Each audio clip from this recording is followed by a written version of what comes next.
our 24,500 BTU natural gas rice cooker. First off, the overall dimensions.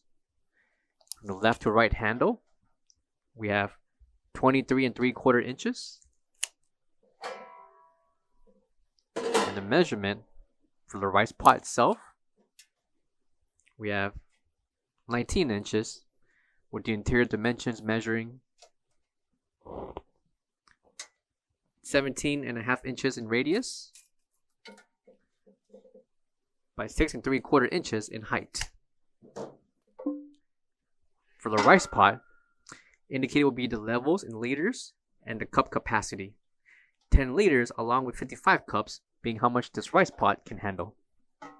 By removing the rice pot is held by the outer bowl along with the bottom plate that can be removed. And in the bottom plate is the burner for the rice cooker. Including will be the measuring cup, rice scooper, along with the natural gas regulator that will hook up on the side here, valve, along with the igniter, and the cooking function.